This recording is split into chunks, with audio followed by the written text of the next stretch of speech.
Hi everyone, welcome back to the channel. जो लोग गांव से होंगे उनको अच्छी तरह से पता होगा कि मॉर्निंग के टाइम पर गांव का जो नज़ारा होता है ना, वो अलग ही लेवल का होता है। और ख़ास करके जब लोग अपने खेतों में जाते हैं काम करने के लिए सुबह सुबह और मुर्गे की बांग से वो उठ जाते हैं, उनको समय का अंदाज़ा हो जाता है कि अब उठने का समय हो गया है। और हमारे पीछे देख सकते हैं कि ये कुछ खेत हैं और यहाँ अलग अलग किस्म की सब्जियाँ लगी हुई हैं। साथ ही साथ जो है ये पीले पीले जो फूल आप देख रहे हैं, ये सरसों के फूल हैं जो काफ़ी खूबसूरत लगते हैं। अक्सर जब फिल्मों में दिखाया जाता था सरसों के खेत और उसके जो पीले पीले फूल हैं, बहुत ही अच्छे लगते थे। और ये गांव में अक्सर देखने को मिलता है। और अभी मॉर्निंग के 7 बज चुका है तो मैं भी उठ चुका हूं और उठ के थोड़ा सा खेतों की तरफ टहलने आ गया था, तो काफ़ी अच्छा लग रहा है। ये देखिए, ये सब्जियां लगी हुई हैं, ये टमाटर हैं और ये पीले पीले फूल।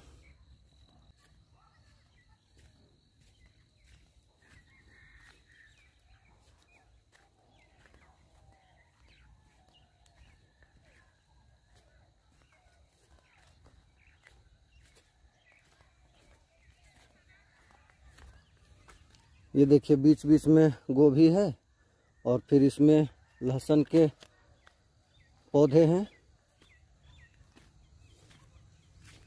और टहलते टहलते मैं अपने घर के पास मेरी प्लॉट में जो टावर है वहाँ पर आ गया और आपको दिखाते हैं। जब ये टावर लगी थी तो कंपनी वाले यहाँ पावर का कोई अल्टरनेट सोर्स नहीं लगाए थे, तो उस समय केवल और केवल ये जो बिजली होती है उससे चलती थी। साथ ही साथ इसका जो बैटरी पैक है उसी के भरोसे ये चलती थी, मतलब पावर का अल्टरनेट सोर्स उपलब्ध नहीं था। तो करीब 1-1.5 महीना पहले कंपनी वाले, ये देख सकते हैं कि ये चबूतरा बना के गए थे, जिसका वीडियो हम बनाए भी थे। और ये चबूतरा बनने के 1 से 1.5 महीने के बाद कंपनी वाले ये जनरेटर यहाँ छोड़ गए हैं। और टावर तो नई लगी है लेकिन जनरेटर कंपनी वाले पुरानी यहाँ दे गए हैं। और लगता है कि कहीं दूसरे साइट पर ये जनरेटर पड़ी थी, वही उठा के लाए हैं और यहाँ पर लगाए हैं। ये देख सकते हैं इसकी लॉक वगैरह सारी जो है वो टूटी पड़ी है और जुगाड़ से लॉक लगाया गया है। इससे हमें क्या लेना कि जनरेटर नई है या पुरानी है, टावर जो है वो चलनी चाहिए, तो वो है। और अभी तक जो है इस पर ये कनेक्शन नहीं किए हुए हैं और इस जनरेटर को यहाँ लाए हुए ऑलमोस्ट 7 से 8 दिन हो चुका है, लेकिन अभी तक जो है इस पर कनेक्शन नहीं हुआ है। अभी फ़िलहाल में तो गांव में बिजली अच्छी रह रही है, टावर डाउन नहीं जा रही है। और थोड़ी बहुत अगर बिजली कटती भी है तो इसके अंदर जो बैटरी पैक है उससे 5 से 6 घंटे का बैकअप दे देती है। ज़्यादा दिक्कत आती है बारिश के दिन में, 4 दिन 5 दिन बिजली गुल हो जाती है, उस समय टावर जो है वो बंद पड़ जाती थी। तो अब जनरेटर आ गई है तो जनरेटर से ये चलेगी, तो अब जो है कभी भी टावर डाउन नहीं जाएगा। और हमारे घर के पास में देखिए एक छोटी सी खेत है। पहले ये खेत जो है ना वहाँ तक हुआ करती थी, टावर का जो किनारा है वहाँ तक। तो कंपनी वालों को हमने ये ज़मीन दे दी टावर लगाने के लिए। ये हमें जो है 6,000 रुपया का रेंट देती है पर महीने की। हालांकि गांव के हिसाब से ये रेंट है, शहरों में ज़्यादा मिलता है। और भी जगह टावर लगे हैं, इसी टावर के साथ में 2-3 साइट और चालू हुई थी, हर जगह हमने पता किया था। हमारे यहाँ अभी यही रेट चल रहा है, तो 6,000 रुपये पर महीना कंपनी हमें देती है। और एग्रीमेंट हुआ है कि हर 3 साल में जो है वो 10% की इंक्रीमेंट करेंगे इसकी किराए में। और ये खेत है तो यहाँ पर देखिए ये गाजर लगा हुआ है, साथ ही साथ लहसुन भी लगा हुआ है। आगे वही सरसों के पीले खेत है, थोड़ा सा पोटैटो लगा हुआ है। और आगे हमारा कुआं है, बोरवेल है, तो जहाँ से हम लोग पानी निकालते हैं। और सामने देख सकते हैं कि मेडिकल के स्टोर वाली जो बिल्डिंग है वो है और सड़क आगे से गुजरती है। और चलिए तो फटाफट नहा धो के तैयार हो जाते हैं, ब्रश वगैरह भी कर लेते हैं और आज दिन का क्या कैसे रहता है तो आप लोग को दिखाएंगे।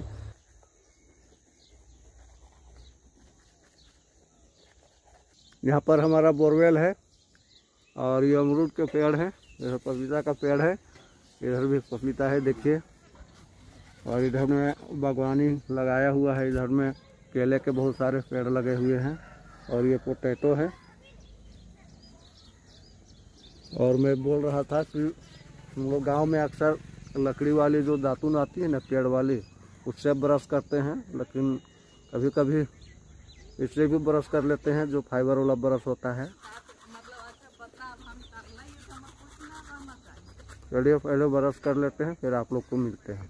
शाम का 4 बज गया है और गांव में अक्सर ये देखा जाता है कि रिश्तेदारों को पकड़ करके इंश्योरेंस पॉलिसी वाले जो एजेंट हैं ना, घर में चले आते हैं और अपनी नई नई प्लान लेके आते हैं और दिखाते रहते हैं कि हमारी इंश्योरेंस कंपनी की ये प्लान आप ले लीजिए। काफ़ी एड़ी चोटी लगा देते हैं अपनी पॉलिसी को वो बेचने के लिए, और ऐसा ही मामला हमारे साथ में हुआ है। अब अपने लाइफ में कितना भी इंश्योरेंस ले रखे हो वो सुनने को तैयार ही नहीं होते हैं, और एक रिश्तेदार को पकड़ करके इसी तरह से एक भाई जो है अपनी पॉलिसी बेचने के लिए आए हैं और ज़बरदस्ती में बैठा करके और अपनी प्लान या पॉलिसी के बारे में बता रहे हैं कि ये पॉलिसी आप ले लीजिए, काफ़ी अच्छी पॉलिसी है, उसकी रिटर्न, उसमें क्या बेनिफिट्स हैं सारे बताने को वो बैठे हुए हैं। तभी मैं इधर पीछे की तरफ आ गया हूँ। वहाँ सामने देख सकते हैं कि वैगनार खड़ी है, वही वैगनार में वो आए हुए हैं और हमारी भी कार वहीं पर खड़ी है। तो अब देखिए, रिश्तेदारों की बात होती है, डायरेक्ट मना भी नहीं कर सकते हैं। कितना पॉलिसी लेंगे, जितनी हमारी औकात नहीं है उससे ज़्यादा पॉलिसी ही हमने ले रखा है। तो चलिए एक बार चल के देखते हैं वो कौन सी कंपनी का और क्या किस तरह का प्लान लेके आए हैं और थोड़ा सा समझते हैं। बहुत दावे के साथ तो बोल रहे हैं कि एक बार प्लान तो आप देख लीजिए, काफ़ी बेहतरीन है। और यहीं पर एक छोटा सा ढाबा है या होटल आप कह सकते हैं गांव में, तो उनके लिए यहीं पर खाने का भी व्यवस्था किए हुए हैं, क्योंकि ये दूर के थोड़े से रिश्तेदार हैं तो पता नहीं कब घर से निकले हैं। घर से निकले हैं तो कुछ खाए पिए हैं कि नहीं, तो चाय वगैरह या नाश्ते का यहीं पर उनका व्यवस्था किए हुए हैं। तो बाहर में कुर्सियाँ लगा के रखे हैं और समझते हैं कि किस तरह की पॉलिसी इनकी है। पॉलिसी के नाम है सुपर बचत सुरक्षा प्लान। हाँ, सुपर बचत है। मैसेज में ये आपका रिलायंस निपॉन लाइफ इंश्योरेंस का पॉलिसी है। और ये ट्रेडिशनल पॉलिसी है। ट्रेडिशनल पॉलिसी है। मिनिमम है 30,000 ईयरली, कम से कम 30,000 आपको 30,000 इसका प्रीमियम देना है। ईयरली प्रीमियम देना है। ये 10 साल जो है आपको मैंडेटरी है, पीपीटी टाइम है। पीपीटी टाइम है, मतलब अगर हम 10 साल देते हैं 50,000 तो ये कितना अमाउंट हो जाएगा? 5 लाख रुपया आपका जमा हो रहा है। हाँ, प्रिंसिपल वैल्यू 5 लाख हो जाएगा। 5 वैल्यू यदि हम 20वां साल में निकाल रहे हैं इसको, हाँ, तो इतना रेस्ट टाइम में आपको छोड़ना है, होल्ड करना है। हाँ, यदि हम 20 साल में ले रहे हैं तो इसमें 13,02,244 रुपया ये गारंटेड रिटर्न है। और ये एक्सीडेंटल कंपनी मुकर तो नहीं जाएगा बॉन्ड में लिख के? नहीं भैया, बैंक पेपर इसमें कैसे ये IRDA का है ना, IRDA का है वो तो जितना भी पॉलिसी बेचता है कंपनी सब IRDA के अंडर ही रहता है। ये कहाँ से होगा? ये अपने से नहीं लिख रहा है ना, ये तो ऑटोमेटिक लिख रहा है। और ये आपका एक्सीडेंटल वैल्यू रहेगा 15,63,933। उसका आधार मिलेगा इसमें। और नॉर्मल डेथ में 50% 50% रहता है। अच्छा, हम लोग निकाल रहे हैं 15 साल वाला में। अच्छा, 15 साल में एक्सीडेंटल वैल्यू यहाँ 15 के जगह पर 15,63,933 के जगह पर 12,15,802 रुपया जाएगा। पूरे 15 साल तक इसका रहेगा। अच्छा, पूरे 15 साल तक रहेगा। उसके बाद इसको कैलकुलेट करके बताते हैं यहाँ पर क्या आपको दे रहा है। इधर में कंस्ट्रक्शन वगैरह हो रहा है। ये सब ज़मीन कुछ सालों पहले एकदम खाली हुआ करता था, कोई यूज़ नहीं था, लेकिन धीरे धीरे देखिए किस तरह से डेवलपमेंट होने लगती है। इसी तरह से इधर में भी देखिए, ये जो है कोई भाई लिए हुए हैं, अब पता नहीं यहाँ पर क्या प्लांट खुलेगी, किस तरह की यहाँ बिजनेस होगी। पूरा बाउंड्री कर दिए हैं। सड़क के किनारे जितनी भी ज़मीन है थोड़ी सी महंगी हो जाती है जैसे ही रोड चालू हो जाती है तो। और ये हाल फिलहाल में ये रोड चालू हुई है। एक्चुअली रोड तो पहले से ही चालू थी, लेकिन ये कच्ची सड़क थी, इस तरह से पक्की सड़क नहीं थी। बाद में जो है ये पक्की हो गई है। और अभी हम लोग का गांव जो है इस तरफ में है, और यहाँ से इधर थोड़ा सा और जाएंगे तो एक नियरेस्ट छोटा सा टाउन है। तो यहीं पर छोटा सा होटल है। तो देखते हैं इनके लिए यहाँ चिकन वगैरह बनवाते हैं और सिंपल सी रोटी वगैरह। तो यहीं पर इनका खाने पीने का व्यवस्था करते हैं, क्योंकि ये 50-60 किलोमीटर दूर से आए हैं तो इनको आने में भी समय लगा है। हम लोग देख लेते हैं यही अमाउंट का ईयरली प्रीमियम का